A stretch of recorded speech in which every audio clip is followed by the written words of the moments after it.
Sportski savez Kraljeva već 6. godinu zaredom organizuje akciju pod nazivom Budi zdrav, vežbaj s nama, a pod organizacijom Sportskog saveza Srbije.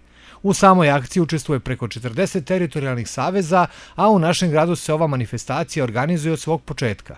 Što se tiče same akcije, ona u našem gradu okuplja veliki broj sugrađanki i veoma je važno da napomenem da se ova akcija sprovodi 2 puta nedeljno, da su u pitanju besplatni fitness treninzi koji se održavaju na atletskom stadionu svakog utorka i četvrtka i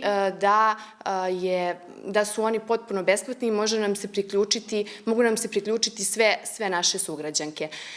Obzirom na jako veliki odziv ove akcije koju sprovodimo već 6 godina, zajedničkim snagama ove godine sa plivačkim klubom Delfin i naravno sportskim centrom Ibar došli smo na ideju da našim sugrađankama ponudimo jedan novi vid rekreacije. U pitanju je aerobik u vodi, aktivnost poznata i pod nazivom Aquafit, a koja će tokom meseca jula biti potpuno besplatna. Učešće je otvoreno za sve naše sugrađanke bez obzira na njihovu dob.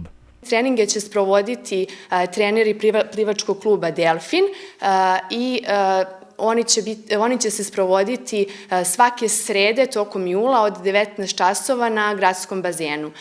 Iskoristila bih ovu priliku da se zahvalim naravno plivačkom klubu Delfin na pokrenutoj inicijativi i sportskom centru Ibar koji nam je kao i svaki put do sada izašao u susret i obezbedio besplatan termin za održavanje ovih treninga na gradskom bazenu. Iz plivačkog kluba Delfin ističu odličnu saradnju sa Sportskim savezom Kraljeva i naglašavaju da su rado uzeli učešće u najnovijoj akciji. Pratimo akcije koje oni sprovode i propratili smo da imaju aerobik poslednjih godina na atletskom stadionu. To nam se dopalo i hteli smo da se priključimo, da napravimo neku zajedničku aktivnost i došli na ideju da to bude Aquafit u jednom terminu od plivačkog kluba Delfin. To će biti sredom od 19 časova na gradskom bazenu Kraljevo. Sportski centar nas je u toj akciji podržao. Tijana, naš trener koji inače radila aerobik ovde na atletskom stadionu sa ženama, ona će voditi Aquafit na gradskom bazenu. Nova akcija startuje u sredu 2. jula od 19 časova. Nikakve prijave nisu potrebne, a dovoljno je samo doći na gradski bazen nekih 10 minuta ranije i trening može da počne.